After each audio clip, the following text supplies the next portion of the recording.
একটা জলের ফোঁটাকে ফোঁটা নামে সম্বোধন করা হয়। অনেক ফোঁটা একত্রিত হলে সাগরের রূপ ধারণ করে। শুধু একটা পাতাকে পাতা বলা হয়, অন্য অনেক পাতার সাথে একত্রিত হলে তা গ্রন্থের রূপ ধারণ করে। একটা মাত্র সুতো অন্য সুতোর সাথে মিলিত হলে বস্ত্রের রূপ ধারণ করে। অনেক সংখ্যক ইট একত্রিত হলে মহলের রূপ ধারণ করে। সৈন্যরা একত্রিত হলে সৈন্যদল তৈরি হতে পারে। এটা হলো শক্তি সংগঠনের, এটাই হলো শক্তি একতার। তা সে বনস্পতি হোক বা কোনো ব্যক্তিই হোক, কোনো মনোভাবই হোক, যদি একা থাকে তাহলে দুর্বল হয়ে পড়বে। যদি সংগঠিত থাকে তাহলে শক্তিও বাড়বে আর আপনাকে সামনে এগিয়েও নিয়ে যাবে। তাই এই একতায় বিশ্বাস রাখুন আর আমার সাথে ভালোবেসে বলুন, রাধা রাধা। জীবন কিসের উপর নির্ভরশীল? ধনের ওপর, বৈভবের ওপর, নিঃশ্বাসের ওপর? না, এই জীবন নির্ভরশীল বিশ্বাসের ওপর। বিশ্বাস নিজের ওপর, বিশ্বাস আমাদের আপনজনের ওপর। কিন্তু যখন এই বিশ্বাস ভেঙে যায় তখন মানুষের মনও ভেঙে যায়, আর তারপর সে অন্য কিছু করতেই পারে না। তখন কি করা যেতে পারে? 3টে কাজ আছে যা আপনি করতে পারেন। প্রথম, ভালোবাসা। যাকে আপনি ভালোবাসেন, যারা আপনাকে ভালোবাসে, ভুল যারই হোক না কেন, তার কাছে ক্ষমা চাইতে কখনোই সংকোচ বোধ করবেন না। দ্বিতীয় হলো বিশ্বাস। যারা আপনাকে ভালোবাসেন, আপনাকে বিশ্বাস করেন, তাদের বিশ্বাস কখনো ভাঙবেন না। তৃতীয় হলো আশা।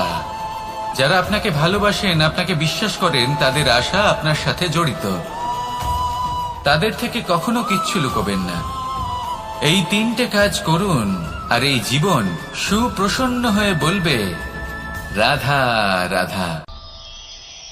জীবনে সাফল্য এবং অসফলতা আপনার বল, আপনার শক্তির উপরে নির্ভরশীল নয়, আপনার মানসিকতার উপর নির্ভরশীল।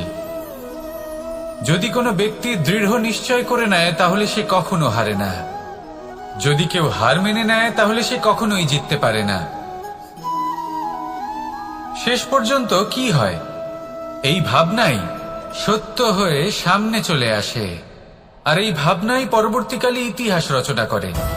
সেই জন্য আপনি যদি চান আপনার নাম ইতিহাসে থাকুক, তাহলে দৃঢ় হতে শিখুন। ইতিবাচক ভাবনার সাথে, পরিশ্রমের সাথে এগিয়ে চলতে থাকুন। প্রতিস্পর্ধা গ্রহণ করুন আর শুধুই এগিয়ে যেতে থাকুন। সংসারে আপনি যে কোনো উচ্চতাতেই পৌঁছতে পারবেন, কারণ ইচ্ছে শক্তি আর ভালোবাসার চেয়ে বেশি শক্তিশালী আর কিছুই নেই। তাহলে আসুন আর আমার সাথে ভালোবেসে বলুন, রাধা রাধা। আজ আমি আপনাকে একটা ছোট্ট কাহিনী শোনাবো। একবার আমি, রাধা আর দাদা, আমরা 3জনে মিলে লুকিয়ে একটা উপবনে গেলাম আম পেড়ে খেতে। অনেক পরিশ্রম করে আমরা ওখানে পৌঁছলাম আর আমরা আশ্চর্যচকিত হয়ে গেলাম এটা দেখে যে এবার তো আম পাকেইনি। এবার দাদা কি করলেন, একটা আম পাড়লেন আর সেটা চাখলেন, আর উনি নিরাশ হয়ে পড়লেন। উনি বললেন যে এটা তো খুবই টক। তারপর রাধা একটা আম পাড়লো আর সেটা চেখে দেখলো, আর রাধা উৎসাহিত হয়ে পড়ল। আমি রাধাকে জিজ্ঞেস করলাম, কি হয়েছে, তুমি এত উৎসাহিত কেন? তখন রাধা বলল যে এবার এত বেশি টক আম হয়েছে যে এগুলো দিয়ে আমরা আচার বানাবো। তাহলে দাদা ওখান থেকে বেরিয়ে গেলেন নিরাশ হয়ে এবং খালি হাতে। রাধাও ওখান থেকে বেরিয়ে গেল কিন্তু উৎসাহিত হয়ে, আর অনেকগুলো কাঁচা আম সাথে নিয়ে। এর থেকে আমরা কি শিক্ষা পেতে পারি? যে প্রত্যেকটা স্থানে এমন কিছু রয়েছে যেখান থেকে আমরা কিছু একটা শিক্ষা লাভ করতে পারি, যা আমাদেরকে বিকাশের পথে নিয়ে যেতে পারে। এই শিক্ষা প্রত্যেক স্থানে আছে। সবকিছু আমাদের দৃষ্টিভঙ্গির উপর নির্ভর করছে। যখনই আমাদের জীবনে, আমাদের সম্পর্কে কোনো সমস্যা, কোনো বিপদ আসে, তখন বেশিরভাগ মানুষ সেই বিষয় নিয়ে দুঃখী হয়ে পড়েন। আর কিছু মানুষ এমনও থাকেন যারা শেষ পর্যন্ত তার সমাধান করেন, বিপদকে পরাজিত করেন, সম্পর্কগুলিকে আবার জুড়ে দেন। যদি আপনি সুখের খোঁজ করেন তাহলে আপনি সুখ অবশ্যই পাবেন, প্রসন্নতা অবশ্যই পাবেন। যদি আপনি দুঃখ খোঁজেন তাহলে দুঃখ অবশ্যই পাবেন। এবার আপনি কি খুঁজতে চান সেই চয়ন আপনারই। আসুন আর আমার সাথে ভালোবেসে বলুন রাধা রাধা। যখন সূর্যের অত্যাধিক তাপের কারণে এই ধরিত্রী শুষ্ক হয়ে যায়, তখন প্রতিবিম্ব আমরা এইভাবে দেখতে পাই। আমরা কোথাও দূরে তাকালে আমাদের মনে হয় সেখানে জল রয়েছে। আমরা যখনই কাছে গিয়ে দেখি তখন দেখি যে সেখানে জলই নেই। তারপর যেই আমরা পেছনে ফিরে তাকাই আমরা দেখি যেখান থেকে আমরা এসেছি সেখানে জল পড়ে রয়েছে। এবার এই যে মরুতৃষ্ণা, তা কিন্তু শুধুই ভূমিতে নয়, আমাদের ভাবনা চিন্তার সাথেও এটাই হয়ে থাকে, অনেক সময় হয়ে থাকে। যে ব্যক্তি জল লাভ করার আশায় বসে থাকে সে কখনোই জল লাভ করতে পারে না, কিন্তু যে ব্যক্তি জল লাভ করার আশায় নিরন্তর পরিশ্রম করতে থাকে, ঘাম ঝরায়, সেই ব্যক্তি কোনো মরুভূমিতেও জল লাভ অবশ্যই করে। জীবনে যদি আমরা বড় কিছু লাভ করতে চাই তাহলে নিরন্তর পরিশ্রম করতেই হবে। পরিশ্রমের এই মনোভাব অত্যন্ত গুরুত্বপূর্ণ। এই মনোভাব আর দৃষ্টিভঙ্গি এ হল অন্তরের গুণ। রূপ এবং প্রসাধন এগুলি হল বাহ্যিক আবরণ। যে ব্যক্তি রূপের কারণে আপনাকে ভালোবাসে তা প্রকৃত ভালোবাসা নয়, কিন্তু যে ব্যক্তি আপনার আবেগ এবং মানসিকতার জন্য আপনাকে ভালোবাসে তাই হল প্রকৃত ভালোবাসা। তাহলে এই কথাটা মনে রাখুন আর আমার সাথে ভালোবেসে বলুন রাধা রাধা। সিংহকে বনের রাজা বলা হয়। অত্যন্ত শক্তিশালী হয় সে, তার পরিবারও খুব বড় হয়। কিন্তু যদি এমন হয় যে সিংহের পরিবারে নিজেদের মধ্যেই কলহ সৃষ্টি হয়, যদি তারা নিজেরাই লড়তে থাকে তাহলে কি হবে? সিংহকে মেরে তার পরিবারকে মেরে ফেলে শেয়াল বনের রাজা হয়ে উঠবে। এবার এই কথা শুধুই সিংহের উপর প্রযোজ্য নয়, বরং প্রত্যেকটি ব্যক্তি, প্রত্যেক পরিবার, প্রত্যেক সম্প্রদায়, প্রত্যেক রাজ্যের উপর প্রযোজ্য হতে পারে। পরিবারে যদি মতভেদ বেড়ে যায় তাহলে সেই পরিবার ভেঙে যেতে পারে। ইতিহাস এই বিষয়ের সাক্ষী। যদি সমাজের মানুষ নিজেদের মধ্যেই লড়তে থাকেন তাহলে কেউ রাজা হতে পারেন না, বরং অন্য কেউ সেই কলহের সুযোগ নিয়ে নিজে রাজা হয়ে বসেন। একতার গুরুত্ব বুঝতে শিখুন। ঘুরে ফিরে বিষয়টা এসে দাঁড়াচ্ছে সেই ভালোবাসায়, কারণ ভালোবাসাই হলো সেই যা সকলকে একসাথে বেঁধে তাদের আনন্দে রাখতে পারে। প্রেমের থেকে বেশি শক্তিশালী আর কিছুই নেই। তাই এই প্রেমকে নিজের মনে জাগ্রত করুন, নিজের পরিবারে বর্ষণ করুন, সমাজে বর্ষণ করুন, রাজ্যে বর্ষণ করুন, আর এই ভালোবাসার সাথেই বলুন রাধা রাধা। বর্ষার ঋতু যখনই আসে আনন্দ এবং উচ্ছ্বাসে মন ভরিয়ে তোলে। কখনো আপনি এটা ভেবে দেখেছেন যে এই বর্ষা যা আমাদের মনকে উচ্ছ্বাসে ভরিয়ে তোলে সে নিজে কতটা পরিশ্রম করার পরে আমাদের কাছে আসে? নদী হোক, সরোবর হোক, সমুদ্র হোক, তাকে সূর্যের তাপ সহ্য করতেই হয়। বাষ্প হয়ে আকাশে উড়ে যেতেই হয়। আকাশে গিয়ে কঠোর শীতলতার সম্মুখীন হতেই হয়। সেই ঠান্ডা সহ্য করতেই হয়। আর তারপর এই বর্ষা আমাদের গায়ে ঝরে পড়ে, কারোর তৃষ্ণা নিবারণ করে, আবার কাউকে আশ্বাস দিয়ে যায়। সেইভাবে জীবনে যদি আমাদের কোনো বড় কাজ করতে হয় তাহলে আমাদের কঠোর এবং নিরন্তর পরিশ্রম করতেই হবে। আর যে ব্যক্তি এই পরিশ্রম করার পরেও কোনো একটি নির্দিষ্ট স্থানে পৌঁছে যাবার পরেও বিনম্র থাকেন, সেই ব্যক্তি অমরত্ব লাভ করেন। তিনি হলেন সেই ব্যক্তি যাকে সমগ্র সংসার ভালোবাসেন। তাহলে সবসময় মনের মধ্যে বিনম্র ভাব বজায় রাখুন আর আমার সাথে ভালোবেসে বলুন রাধা রাধা। কোনো এক বস্ত্রে যদি ছোট্ট একটা ছিদ্র উৎপন্ন হয় আর যদি আমরা তার দিকে নজর না দিই তাহলে সময়ের সাথে সমগ্র বস্ত্র ছিঁড়ে যায় আর কোনো কাজে আসে না। যদি কোনো একটা নৌকাতে ছোট্ট একটা ছিদ্র উৎপন্ন হয় তাহলে সময়ের সাথে পুরো নৌকায় জলে ডুবে যায়। লক্ষ্যের দিকে অগ্রসর হওয়ার সময় একটা ছোট্ট ভুল আপনি যদি করে ফেলেন তাহলে আপনাকে তা লক্ষ্যের থেকে দূরে করে দিতে পারে। এমনটা এই সম্পর্কের সাথেও হয়ে থাকে। কোনো একটা ছোট্ট কথা, একটা ছোট্ট মনোমালিন্য যদি সম্পর্কে আসে এবং সেটা না মেটানো হয়, তাহলে সেই সমগ্র সম্পর্কটা অনেক বড় বড় সম্পর্ক ভেঙে যেতে পারে। যদি আপনার সম্পর্কে ছোট্ট একটা ছিদ্র উৎপন্ন হয়, তাহলে প্রেমের সূচ আর স্নেহের সুতো দ্বারা সেলাই করে ফেলুন, যাতে আপনার এই সম্পর্ক অটুট থাকে এবং প্রেম দ্বারা পরিপূর্ণ থাকে। আসুন আমার সাথে ভালোবেসে বলুন, রাধা রাধা। বর্ষা, কখনো অনুভব করে দেখেছেন এই বর্ষা? আকাশ থেকে বর্ষার ফোঁটা ঝরে পড়ে, মিষ্টি ফোঁটা, শীতল ফোঁটা, মনকে পবিত্র করে তোলে, ধরিত্রীর তৃষ্ণা নিবারণ করে, আশপাশটা সবুজে ভরিয়ে তোলে। এবার এই রকম জল আমরা কুয়ো থেকেও পেতে পারি। যদি আমরা ভেবে দেখি যে বর্ষা এবং কুয়োর জলের মধ্যে পার্থক্য কি, তবে পার্থক্য আছে। পার্থক্য হলো ভাগ্য এবং কর্মের। বর্ষা হলো ভাগ্য। প্রকৃতির যখন ইচ্ছে হবে তখন বর্ষা হবে, কিন্তু কুয়ো আমরা এমনি এমনি পাই না। কর্ম এবং পরিশ্রমের দ্বারা একে প্রাপ্ত করতে হয়। এই ধরিত্রীকে খুঁড়তে হয়, অনেক ঘাম ঝরাতে হয়, তবেই আমরা একটা কুয়ো প্রাপ্ত করতে পারি। এবার এই বর্ষা, এটা সারা বছর হয় না, কিন্তু কুয়ো এটা বছরের পর বছর আমাদের তৃষ্ণা নিবারণ করে। এবার এর থেকে আমরা কি শিক্ষা লাভ করি? এটাই যে আপনি ভাগ্যের উপর বিশ্বাস রাখুন, কিন্তু নিজের কর্মের উপর আস্থা রাখুন। কারণ কর্ম এবং পরিশ্রম আপনাকে এই সংসারের যে কোনো শিখরে পৌঁছে দিতে পারে। তাহলে নিরন্তর প্রয়াস করুন, কর্ম করুন, আর আমার সাথে ভালোবেসে বলুন, রাধা রাধা।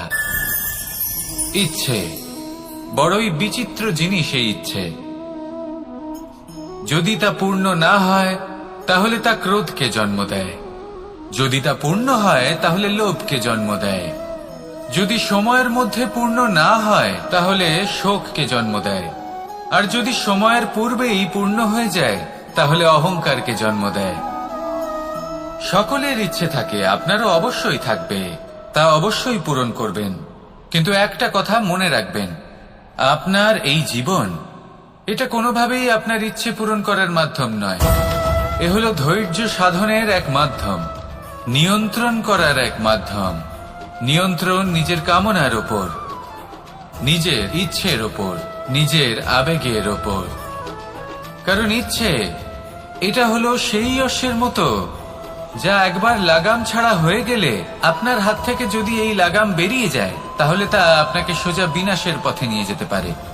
কিন্তু যদি আপনি একে নিয়ন্ত্রণ করতে পারেন তাহলে এটা আপনাকে সাফল্যের শিখরে অবশ্যই পৌঁছে দিতে পারে। তাহলে ইচ্ছেগুলিকে নিয়ন্ত্রণ করুন আর আমার সাথে ভালোবেসে বলুন, রাধা রাধা। আমরা আনন্দ লাভের জন্য ভালোবাসি মা বাবাকে, ভাই বোনকে, পরিবার পরিজনকে, বন্ধুকে, প্রেমিকাকে। আমরা চাই যে সকলে যেন আপন হয়ে থাকেন, আমাদের কাছে থাকেন। কিন্তু মানুষের একটা প্রবৃত্তি আছে যে তিনি যা লাভ করে ফেলেন তার মূল্য তিনি বুঝতেই পারেন না। যদি আপনার বাড়ির কাছে একটা মিষ্টি জলের সরোবর থাকে বা সুন্দর নদী থাকে, তাহলে জলের গুরুত্বটা কি আপনি তা বুঝতেই পারবেন না। সেইখানে আপনি যদি কোনো একটা মরুভূমিতে যান, আপনি অনুভব করতে পারবেন যে এক একটা ফোঁটা জলের কি গুরুত্ব, তার মূল্য কি। সুখের মুহূর্তে যদি আপনজনদের মনে রাখেন, তবে দুঃখের মুহূর্ত নিজে থেকেই দূরে সরে যাবে। ভালোবাসা এবং তার সাথে স্মরণ করা, এটাই তো হলো জীবনের এবং ভালোবাসার আসল মূল্য। আসুন আর আমার সাথে ভালোবেসে বলুন, রাধা রাধা। ধন মানুষের জীবনের সব থেকে বড় প্রয়োজনীয়তা, সেই অস্ত্র যার দ্বারা মানুষের জীবনের অনেক সংকট দূর করে দেওয়া যেতে পারে,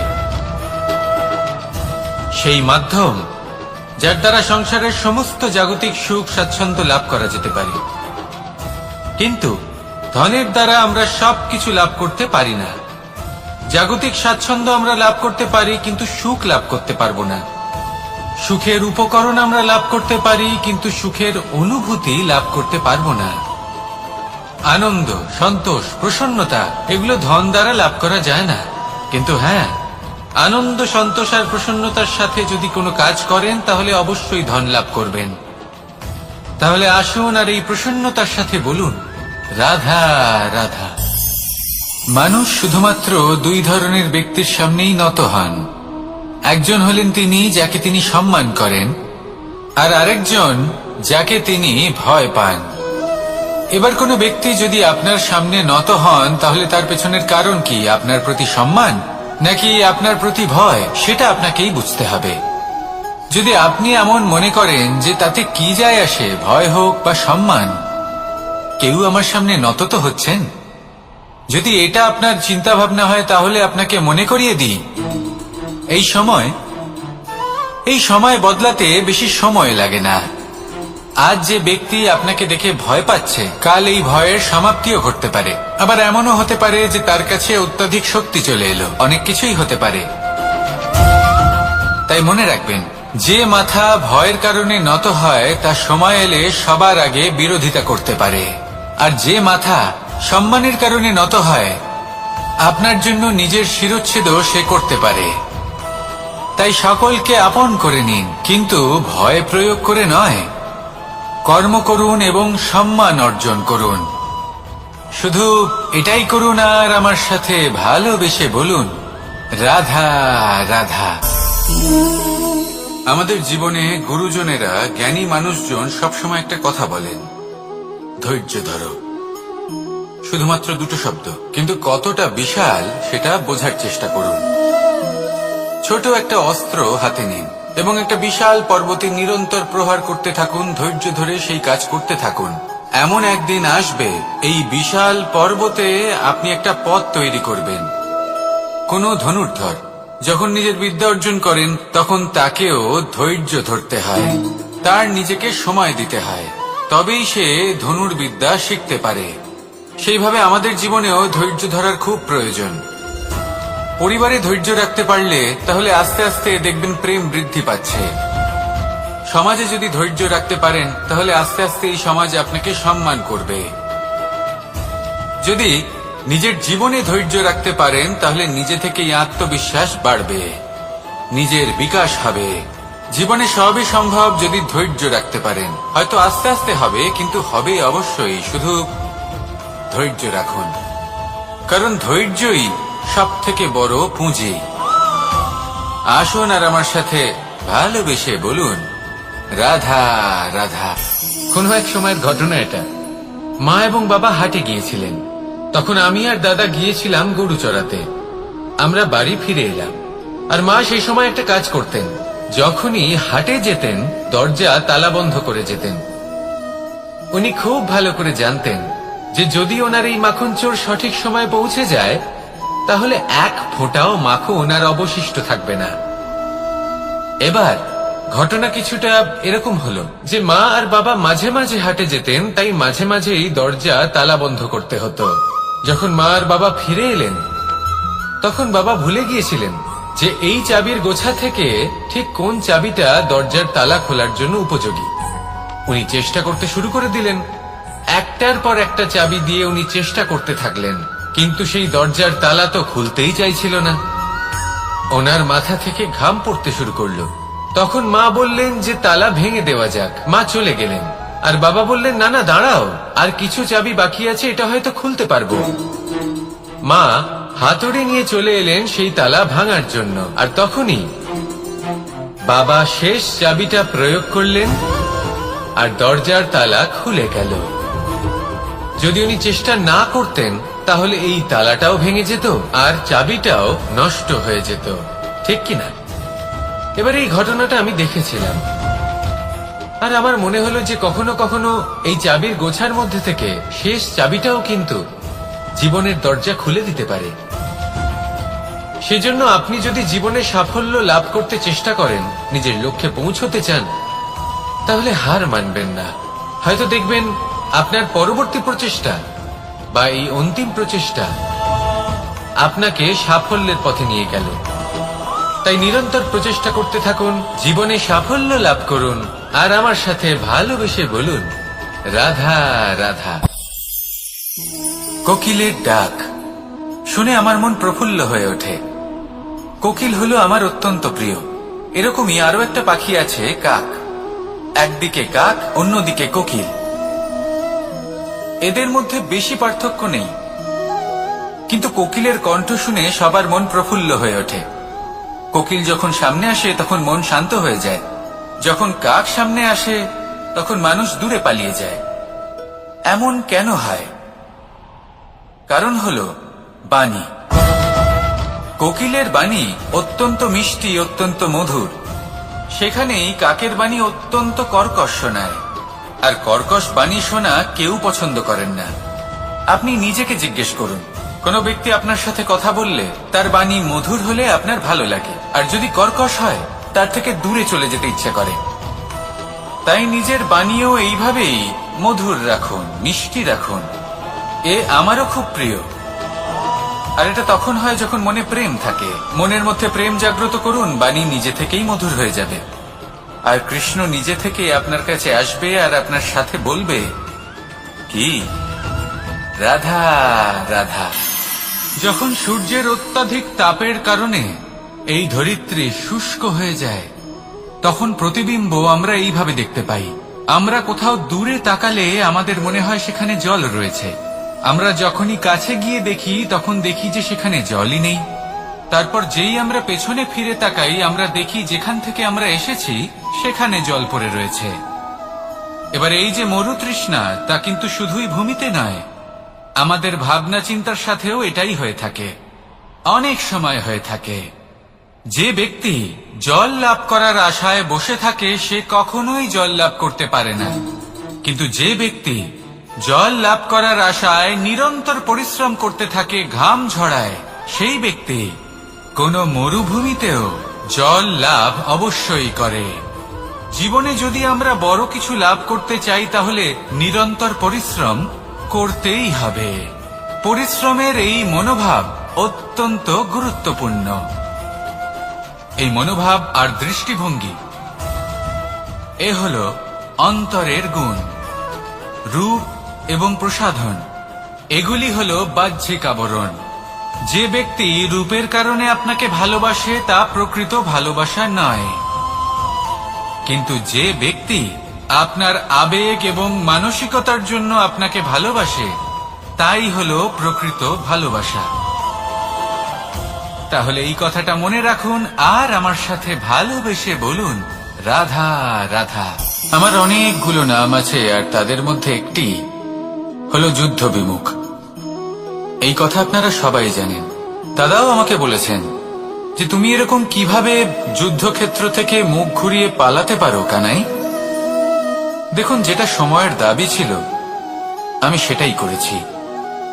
যদি আমি রণভূমি ত্যাগ করে না পালাতাম তাহলে কে জানে কত সৈনিক নিজেদের প্রাণ হারাতেন, কে জানে কতগুলি পরিবার নিজেদের বাঁচার আশা হারাতেন, কে বলতে পারে হয়তো কত প্রাণী এই সংসার ত্যাগ করতেন। আর তাই কখনো কখনো যুদ্ধ বিমুখ হওয়াই শ্রেয়। কখনো জীবনের ক্ষেত্রেও এটা প্রযোজ্য। যদি দূরে চলে গেলে আপনার সম্ভাবনা বৃদ্ধি পায় তাহলে দূরে চলে যান। দূরে চলে যান সেই সকল ব্যক্তিদের থেকে যারা কথায় কথায় আপনাকে অপমান করেন, আপনার নিন্দা করেন, আপনাকে বাধা দেবার চেষ্টা করেন, আপনাকে ছোট করেন। কারণ তাদের সাথে থেকে, সেই সকল ব্যক্তিদের সাথে থাকলে যারা আপনার মূল্য বোঝেন না, আপনি নিজের আত্মসম্মান, নিজের আত্মবিশ্বাস, নিজের ব্যক্তিত্বকে নত করে ফেলবেন। দূরে চলে যান সেই সকল সংঘর্ষ থেকে, সেই সকল পরিস্থিতি থেকে যাদের সম্মুখীন হয়ে আপনি কোনো পরিণামেই পৌঁছতে পারবেন না। যদি আপনি এইভাবে যুদ্ধ বিমুখ হয়ে উঠতে পারেন, যদি এই প্রবৃত্তি আপনি নিজের মধ্যে জাগ্রত করতে পারেন, তাহলে আপনার সামনে সেই যুদ্ধ চলে আসবে যাতে বিজয় লাভ করে আপনি নিজের অস্তিত্ব খুঁজে পাবেন। আর সেটাই হলো সবথেকে বড় জয়লাভ। আসুন আমার সাথে ভালোবেসে বলুন, রাধা রাধা। মানুষ নিজের জীবনে সেই সবকিছু লাভ করতে পারে যা সে কামনা করে। শুধু প্রয়োজন হলো ইচ্ছে এবং সিদ্ধান্তের। এবারে ইচ্ছে আসলে কি? সেটা হলো এই মনে প্রকট হওয়া একটি ভাবনা, একটি আবেগ। শুধু তা দিয়ে কিছুই হয় না। যখন সেই ইচ্ছের সাথে দৃঢ় প্রতিজ্ঞা জুড়ে যায়, তখন বিষয়টা এগোতে থাকে। একটা উদাহরণ দিই, ধরুন আপনি মরুভূমিতে আছেন এবং আপনি মধুর জল পান করতে চান। এটা হলো শুধুমাত্র আপনার মনের একটি ইচ্ছে। যখন এই ইচ্ছের সাথে সিদ্ধান্ত জুড়ে যায়, তখন আপনি সেই মরুভূমিতে গর্ত খুঁড়তে চেষ্টা করেন। আর যখন এই সিদ্ধান্তের সাথে নিষ্ঠা জড়িত হয়, তখন আপনাকে সেই জল লাভ করার থেকে কেউ বাধা দিতে পারে না। ইতিহাস এটার সাক্ষী, যিনি নিশ্চিত করেছেন তিনি সেই সবকিছু লাভ করেছেন যা তিনি লাভ করতে চেয়েছেন। সেই জন্য ইচ্ছে থাকা খুব দরকার, কিন্তু তাকে সিদ্ধান্তের সাথে জুড়ে নিন। সিদ্ধান্তকে নিশ্চিত করে ফেলুন, সবকিছু লাভ করবেন। আর তখন এই মন প্রসন্ন হয়ে বলবে, রাধা রাধা। বনের মধ্যে যদি আপনি কোনো বিষাক্ত সাপ দেখেন, তাহলে কি করবেন? আপনি তখনই তার থেকে দূরে পালাতে চেষ্টা করবেন। আর এটা কেন করবেন? নিজের রক্ষার্থে। এই কথা আমি নয় মেনে নিলাম, কিন্তু নিজের জীবনে এটা করেন না কেন? আপনি যেখানেই যান, যে স্থানেই যান না কেন, প্রত্যেক সময় প্রত্যেক মুহূর্তে এমন বিষাক্ত সাপ আপনি অবশ্যই খুঁজে পাবেন। আর সেই সাপ নয় যাদের আপনি বনে খুঁজে পাবেন। এরা হলো সেই সাপ যা আপনাকে পাপ করতে বাধ্য করবে। আপনার অন্তরের বাসনা, ক্রোধ, অহংকার, লোভ, ঈর্ষা এদের বৃদ্ধি ঘটাবে। দেখুন, বনের এই সাপ আপনাকে একবার ছেড়ে দিতেও পারে, ছোবল নাও মারতে পারে, কিন্তু এই যে পাপরূপী সাপ আছে তা অবশ্যই ছোবল মারবে। কর্ম যদি করেন তাহলে অবশ্যই ফল পাবেন। সেই জন্য যখনই কোথাও যাবেন, যদি এমন কাউকে দেখেন, যদি এমন কিছু দেখেন যে আপনাকে পাপ করতে বাধ্য করছে, তাহলে সেই মুহূর্তে সেখান থেকে পালিয়ে যান। যেমন বনের সাপ দেখে আপনি পালাতে থাকেন। সৎকর্মের রক্ষা অত্যন্ত আবশ্যক। আসুন আর আমার সাথে ভালোবেসে বলুন, রাধা রাধা। এই সংসারের সব থেকে বড় সুখ কি? কেউ বলবেন নিজের লক্ষ্য প্রাপ্ত করা, কেউ বলবেন ধন উপার্জন করা, কেউ বলবেন নিদ্রাই সব থেকে বড় সুখ, কেউ বলবেন রাজ্য লাভ করা, আবার কেউ বলবেন মাতার হাত থেকে খাবার খাওয়া, আদি ইত্যাদি। কিন্তু যদি সত্যি কথা বলি, এই সংসারের সব থেকে বড় সুখ হলো সেবা করা। কখনো কাউকে সেবা করে দেখুন। এই সেবা দ্বারা অন্য কোনো মানুষের আশীর্বাদ লাভ করাতেই সুখ রয়েছে। আপনার সেবা ভাব দ্বারা যখন কোনো মানুষ নিজের অন্তরাত্মা থেকে আপনাকে আশীর্বাদ করে, তার থেকে বড় সুখ আর কিছুই নেই। কারণ প্রত্যেক মানুষের মধ্যে ঈশ্বর বাস করেন। নরের সেবাই হলো নারায়ণের সেবা। নিষ্কাম সেবা করাই হলো সব থেকে বড় সুখ। তাই নিজের অন্তরে সেবার এই ভাব জাগ্রত করুন। যে সুখের কথা আমি বলছি, সেই সুখ অনুভব করেই দেখুন। এই মন সুপ্রসন্ন হয়ে বলবে, রাধা রাধা। বায়ু পঞ্চতত্ত্বের মধ্যে তৃতীয় তত্ত্ব। কেউ একে সমীর বলে, আবার কেউ একে পবন বলে। প্রথম কথা হলো এটাই যে এই বায়ু আমাদের জীবন দান করে প্রতিদিন, প্রত্যেক মুহূর্তে। এই বায়ুর কারণেই আমরা নিঃশ্বাস নিতে পারি, জীবিত থাকতে পারি। এই বায়ুই হলো সেই যা সকল মেঘেদের একত্রিত করে একটি স্থানে আর বর্ষা ঘটায়। আর এই বর্ষার কারণেই এই ধরিত্রীতে অন্ন উৎপন্ন হয়। এই বায়ুকে দেখুন, কখনো এতটা সৌম্য যে আপনার কোনোই তফাৎ বোধ হয় না, আর কখনো কখনো এমন রূপ ধারণ করে ফেলে যে অনেক বড় বড় পর্বতের আকার পর্যন্ত বদলে ফেলে। এটাই হলো বায়ুর বিশেষত্ব। বায়ু শেখায় যে সময়ের সাথে সাথে বইতে থাকো, সকলকে জীবন দান করো, সকলকে সাহায্য করো, কিন্তু যখন বিপদ সামনে আসবে তখন দৃঢ় হয়ে সম্মুখীন হও।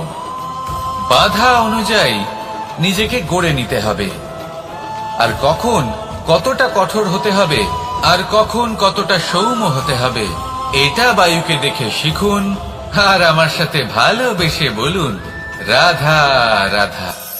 এই সংসারের আরম্ভ থেকে এখনো পর্যন্ত এবং ভবিষ্যতেও একটা যুদ্ধ আছে, যা হয়ে চলেছে, চলতেই থাকবে। পাপ এবং পুণ্যের মধ্যে যুদ্ধ, সত্য এবং অসত্যের মধ্যে যুদ্ধ। এই যুদ্ধ চলেই আসছে, আর এই যুদ্ধে যারা লড়েন তাদের আমরা সবসময় জয় জয়কার করি। আর যারা এই জয় জয়কার করেন তাদের প্রত্যেকের একটা বিশেষ গুরুত্ব থাকে। যখনই কোনো যোদ্ধা যুদ্ধক্ষেত্রে ক্লান্ত হয়ে পড়ে, শক্তিহীন হয়ে পড়ে, তখন এরা জয় জয়কার করে, শঙ্খ বাজাতে থাকে, সেই যোদ্ধাকে অনুপ্রেরিত করে, শক্তি এবং সাহসে ভরিয়ে তোলে, আর তখন সেই যোদ্ধা সেই যুদ্ধকে এগিয়ে নিয়ে যেতে পারে। যখন শ্রীরাম লঙ্কা যাত্রা করার জন্য সেতু তৈরি করছিলেন, তখন একটা ছোট্ট মিষ্টি কাঠবিড়ালি নিজের মুখে মাটির টুকরো বয়ে নিয়ে গিয়ে তার সাধ্যমতো তাকে সাহায্য করছিল। শ্রীরাম দেখলেন এবং বললেন যে ও তো সবার মনোবল বৃদ্ধি করছে, সবাইকে প্রেরিত করছে। ও বলল যে আমি এত ছোট হয়েও যদি এই কাজ করতে পারি, তাহলে আপনারা সবাই কেন পারবেন না? এটাই হলো সেই সকলের মাহাত্ম্য, যারা জয় জয়কার করেন, অনুপ্রেরিত করেন, সাহস যোগান। ওনারা সেই ব্যক্তি যারা একজন যোদ্ধার মধ্যে যুদ্ধকে জয় করার শক্তি প্রদান করেন। আসুন আমার সাথে ভালোবেসে বলুন রাধা রাধা। আপনি কখনো কোনো বাজকে নিজের বাসা বানাতে দেখেছেন? এই বাজ যখনই কোনো বাসা বানায় তখন উঁচু গাছের ডালে বা কোনো পর্বতের শিখরে বাসা বানায়, অনেক উচ্চতায়, আর সেখানে তার সন্তানও জন্মগ্রহণ করে। যখন এই সন্তানেরা জন্মায় তখন এই বাজ খুবই ভালোবেসে এবং খুব সাবধানে এদের পালন পোষণ করে, নিজের ঠোঁট দিয়ে তাদের ঠোঁটে খাবার পরিবেশন করে। কিন্তু যেই সেই সন্তানেরা হৃষ্টপুষ্ট হয়ে যায় এবং সেই কথা বাজ নিজে বুঝতে পেরে যায়, সেই বাজ নিজেই সেই বাসা ছিন্ন ভিন্ন করে দেয়। সেই সন্তান যাদের সবেমাত্র ডানা গজিয়েছে, কিভাবে উঠতে হয় তারা জানে না, সেই সন্তানগুলিকে উচ্চতা থেকে ঠেলে দেয়। সেই সন্তান প্রথমে ভয়ভীত হয়ে যায়, তারা সামনে মৃত্যুকে দেখতে পেয়ে ভয়ের কারণে তাদের ডানা ঝাপটাতে থাকে, আর সেই প্রক্রিয়াতেই সেই সন্তানগুলি উড়তে শুরু করে দেয়। এবার এই ঘটনায় আমরা কি শিক্ষা পেতে পারি? এটাই, যদি আপনি মাতা পিতা হন তাহলে নিজের সন্তানকে অবশ্যই স্নেহ করুন, কিন্তু তাদেরকে নিজের আঁচলের তলায় বেঁধে রাখবেন না। যদি আপনি চান আপনার সন্তান জীবনে উন্নতি করুক, তাহলে নিজের মুঠো থেকে তাদের স্বতন্ত্র করে দিন, এই সংসারে সংঘর্ষ করতে দিন। সেই সন্তান নিজেই বুঝতে পারবে যে জন্মের সময় পাওয়া ডানা কি করে ব্যবহার করতে হয়, আর আপনার চোখের সামনে আপনার সন্তান এই আকাশে উড়তে থাকবে। তাহলে আসুন আমার সাথে ভালোবেসে বলুন রাধা রাধা। আমার জীবনে পরিচয় হয়েছে অনেক ব্যক্তির সাথে, ভিন্ন ভিন্ন ধরনের মানুষ। এনাদের সাথে আলাপ হয়ে খুব ভালো লেগেছে, অনেক শিক্ষাও লাভ করেছি। আমি তাদের সাথেও আলাপ করেছি যারা অনেক উচ্চ স্তরে পৌঁছে গেছেন, আবার তাদের সাথেও যারা নিজেদের জীবনে বিশেষ কিছু করতে পারেননি। তাদের সাথেও পরিচয় হয়েছে যারা সফল, আবার তাদের সাথেও যারা অসফল। এবার এই সবই একই রকম মনে হয়, এদের মধ্যে পার্থক্য শুধুই মানসিকতার। যখনই কোনো অসফল ব্যক্তির সাথে পরিচয় হয়েছে, তখনই দেখেছি তাদের কাছে সবসময় একটা অজুহাত রয়েছে যে কেন তারা সফল হতে পারেননি। কখনো তারা দোষ দিয়ে থাকেন তাদের ভাগ্যকে, তাদের পরিস্থিতিকে, দোষারোপ করতে থাকেন তাদের মাতা পিতাকে, আত্মীয়দের, বন্ধু বান্ধবদের। কোনো না কোনো অজুহাত সবসময় এদের কাছে থাকে যে কেন তারা সফল হতে পারেননি। সেখানেই যখন সফল ব্যক্তির সাথে পরিচয় হয়, তাদের কাছে সবসময় একটা কারণ থাকে যে কিভাবে এই সমস্যাগুলির ঊর্ধ্বে উঠে সাফল্য লাভ করা যায়। আর সেই কারণ হলো যে যাই হয়ে যাক না কেন, সাফল্য লাভ করতেই হবে। যতই সংঘর্ষ করতে হোক না কেন, যতই সমস্যা আসুক না কেন, সফল আমাদের হতেই হবে। এটাই পার্থক্য মানসিকতার। সত্যি কথা বলতে আপনার আজকের এই মানসিকতা হলো আপনার আগামী ভবিষ্যতের ইমারতের ভিত। এই মানসিকতা যতটা প্রবল হবে, যতটা শুভ হবে, আপনার ভবিষ্যৎ ততটাই বিশাল এবং সুন্দর হবে। তাহলে সমস্যার উপর নয়, সাফল্যের উপর মনোযোগ কেন্দ্রীভূত করুন, জীবনে এগোতে থাকুন, আর আমার সাথে ভালোবেসে বলুন, রাধা রাধা। মানুষের জীবনে দুই ধরনের আবেগ থাকে যা চিরকাল তার সাথে বসবাস করে। প্রথম, স্বপ্ন। দ্বিতীয়, অজুহাত। মানুষ হাজার হাজার স্বপ্ন দেখতে পারে। আমাকে এই কাজ করতে হবে, আমাকে ওখানে ঘুরতে যেতে হবে, আমায় জীবনে এই অসম্ভব কাজ বাস্তবায়িত করে দেখাতে হবে, আদি ইত্যাদি। এবার ঠিক যেমন স্বপ্ন দেখেন, সেইভাবে অজুহাতও খুঁজে নিয়ে আসেন। আমি এই স্বপ্ন পূরণ করতে পারলাম না, কারণ আমাকে কেউ সাহায্যই করলো না, কারণ আমি দুর্বল হয়ে পড়েছিলাম, কারণ আমার কাছে সময়ই ছিল না, আদি ইত্যাদি। এবার সাফল্য এবং অসফলতার মাঝখানে এই ধরনের সংঘর্ষ হতে থাকে। সাফল্য তখন লাভ করা সম্ভব যখন আপনার স্বপ্ন আপনার অজুহাতের থেকে অনেক বড় হয়, আর অসফলতা তখন পাবেন যখন আপনার অজুহাত আপনার স্বপ্নের থেকে অনেক বড় হয়। আপনি যদি সাফল্য লাভ করতে চান, তাহলে চেষ্টা করতে থাকুন, পরিশ্রম করুন। যদি অসফল হন, তাহলে ভয়ভীত হওয়ার কোনো প্রয়োজন নেই। নিজের ভুল বুঝুন, তাকে শুধরে নিন, আবার চেষ্টা করুন। কিন্তু যদি নিজের জীবনে অজুহাত নিয়ে আসেন, তখন স্বপ্ন কখনো পূরণ হবে না। আসুন আমার সাথে ভালোবেসে বলুন, রাধা রাধা। এই সংসারের সব থেকে কঠোর ধাতুর মধ্যে একটি হলো লোহা। লোহা দিয়ে আমরা অনেক অস্ত্র শস্ত্র লাভ করি, অনেক বস্তুও লাভ করি। এবার এই লোহাকে কাটার জন্য, একে কোনো আকার দেওয়ার জন্য কি প্রয়োগ করতে হয়? লোহা। এবার এই কথাটা আমরা সকলেই জানি যে লোহার দ্বারাই লোহাকে কাটতে হয়।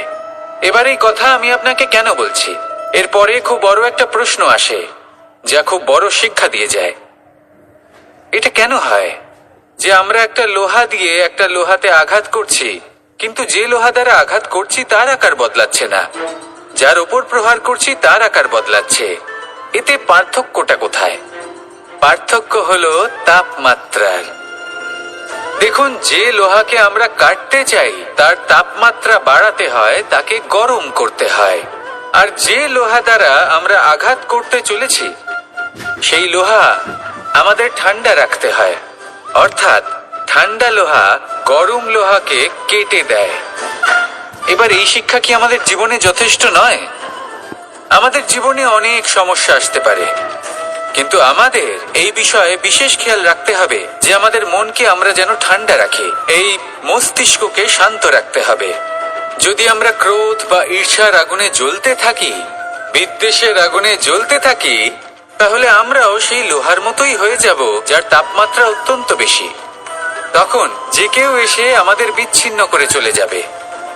মনে রাখবেন, যিনি যত বেশি স্থির বুদ্ধির অধিকারী, যিনি হলেন সব থেকে বেশি শান্ত, তিনি হলেন সব থেকে বেশি বলশালী। তাহলে শান্ত থাকুন আর আমার সাথে ভালোবেসে বলুন, রাধা রাধা।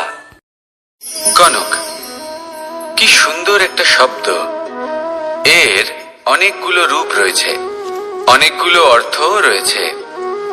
প্রথম অর্থ হলো স্বর্ণ, অর্থাৎ সম্পত্তি। দ্বিতীয় অর্থ ধুতুরা, অর্থাৎ গাছের ছোট একটা বীজ, যা কিনা অত্যন্ত শক্তিশালী হয়। যদি বেশি মাত্রায় এর প্রয়োগ করা হয়, তাহলে এটা বিষময় হয়ে উঠতে পারে। এই হলো সেই ধুতুরা যার প্রয়োগ মহাদেবের পুজোতে করা হয়। এবার প্রশ্ন হলো এটাই যে এই স্বর্ণ এবং এই ধুতুরার মধ্যে মিল কি রয়েছে? মিল হলো এটাই যে এই দুটোই মানুষকে মত্ত করে তোলে। ধুতুরা মানুষকে তখন মত্ত করে যখন তাকে সেবন করা হয়, কিন্তু স্বর্ণ, ধন, সম্পত্তি, মানুষ এটা যতটাই অর্জন করে নেয় সেটাই যথেষ্ট। এই স্বর্ণ মানুষের ভাবনা চিন্তা করার ক্ষমতাকে বশ করে ফেলে। মানুষ সম্পত্তির লোভে মত্ত হয়ে ওঠে, কারণ যে যত চমৎকারী, যতটা অমূল্য হয়, তাকে সামলানো কিন্তু ততটাই কঠিন, তাই না? তাই মনে রাখবেন, ধন, স্বর্ণ, সম্পত্তি এগুলো ধুতুরার থেকেও অনেক বেশি বিষাক্ত হতে পারে। তাই এর ওপর আত্মসংযমের একটা কবচ পরিয়ে রাখবেন এবং বিবেকের শক্তির সাথে এগুলো প্রয়োগ করুন, তবেই কল্যাণ হবে। আসুন আমার সাথে ভালোবেসে বলুন, রাধা রাধা।